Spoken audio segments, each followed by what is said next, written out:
is Mohammed, and I am a senior instructional designer at Citrix. I have a very interesting conversation with Karl Kapp, and that conversation was all about gamification.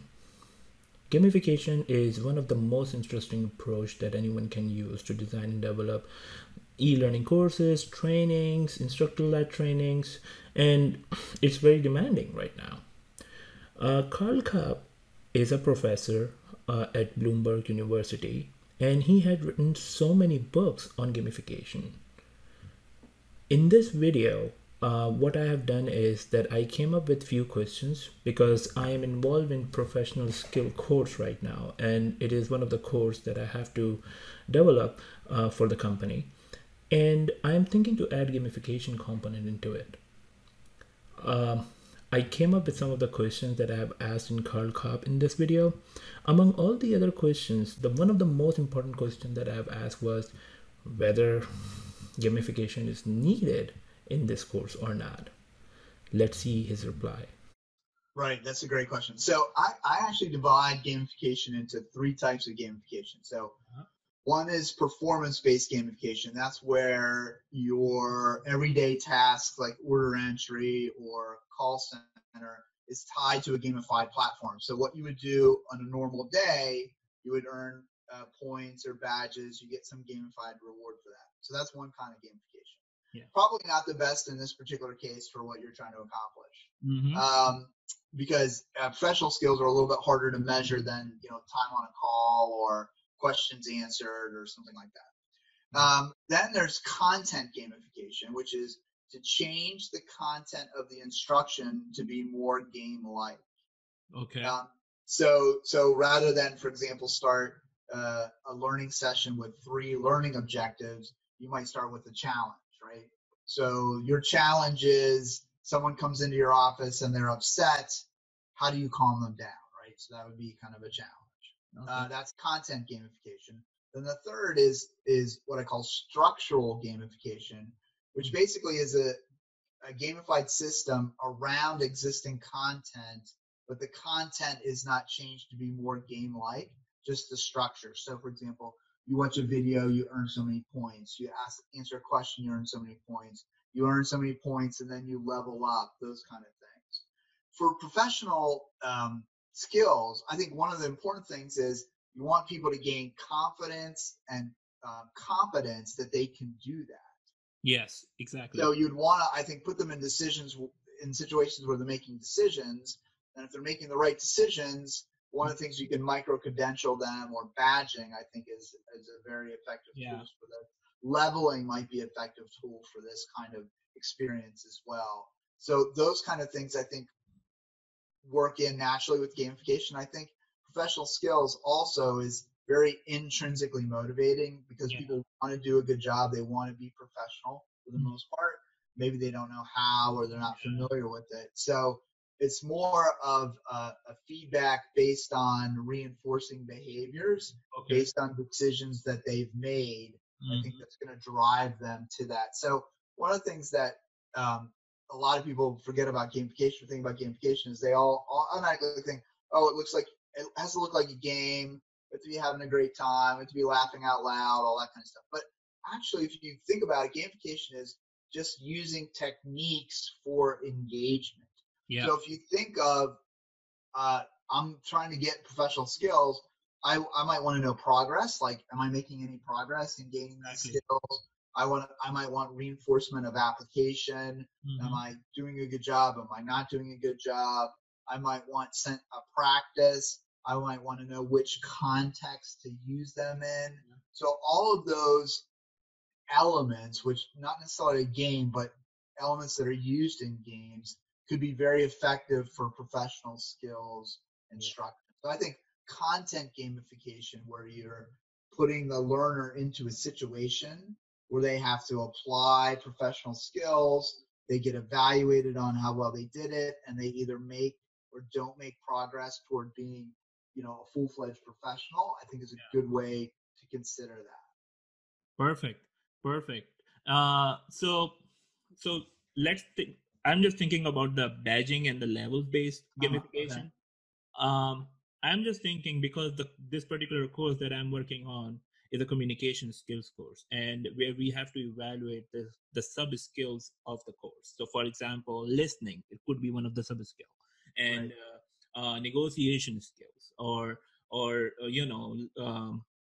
uh, how you communicate people. Like, what I'm thinking now is, since you are talking about badgings and the labelings, what I'm thinking is, like, I think it would be good if I ask some scenario based questions and then evaluate their levels. Like, if you answer that correctly, then you can go up, right? Right. Right. And if you are not answering it correctly, then definitely you have to work more on it, and learn about that particular scenario and then answer that question again. That question. Right. And one of the things that you want to do is in the scenario, you want to have the distractors or the incorrect answers be something that someone would tend to do.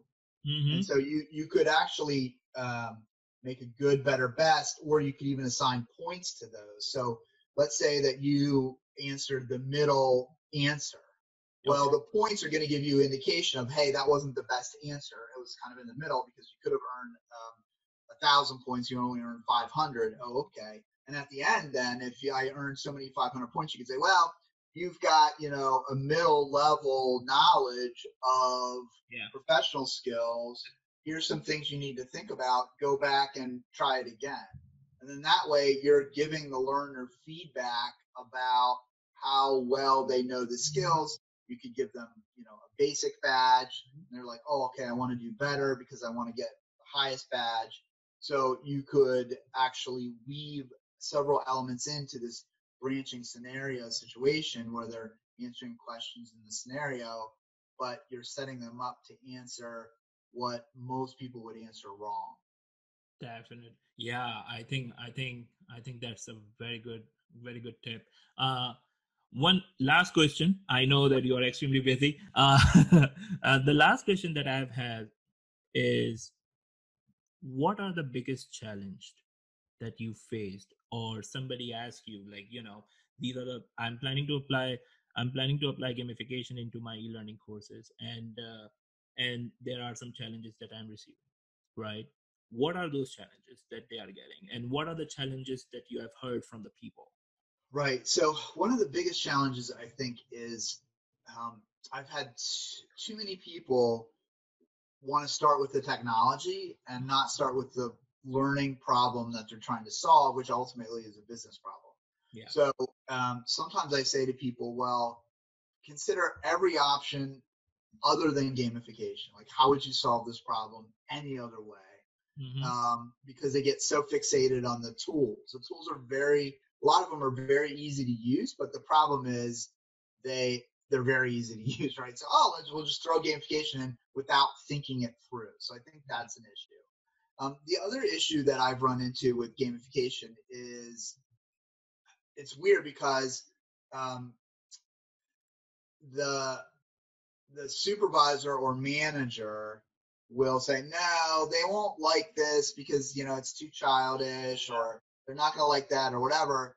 And they end up taking so many things out that Oh, it okay. becomes a self-fulfilling props. Like, of course they don't like it because it's not really the original intent is gone because you took everything out. So you want to make it gamified. But like, so for example, a long time ago, we were doing an online board game, Okay.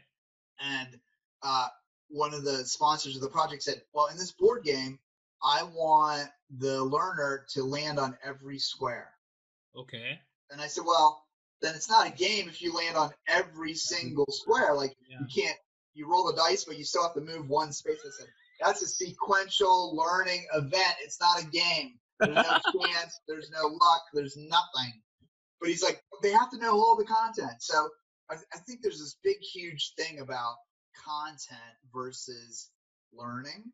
Okay. And a lot of people think if we cover a lot of content, we did our job. But the real answer is if the learner learned the content and changed their behavior, then you did a good job. So focus on that and then figure out where the elements of games fit in. Perfect. Perfect. Oh my God. Thank you so much. You had given me so much information. Now I'm just thinking, like, how I can apply those tips and ideas that you had given to me into my e-learning course. One of the most important thing that I've learned from this whole thing, especially when it comes to doing research and research on the topic, like in the past, I did some research on XAPI and I started talking with people, and I spoke with Megan Torres and Melissa. What I've learned is that each topic has its own uniqueness, right? And you need to be very you should know what that difference does it has. Like XAPI is something which is really important and very effective, but if you know how to apply XAPI, that would be completely different thing. Like having a foundation on something is different, and applying that knowledge into your job or into your role, that is something which is really different. um, um, After after XAPI, I did some research on micro learning, and now I'm working on gamification stuff. So I will be bothering you a lot. That's okay. Perfect. So thank you again. Thank you so much, Karl Kapp, for your time. We'll definitely chat soon. Thank you so much. Sounds good. Yeah, take care. Yeah, take care.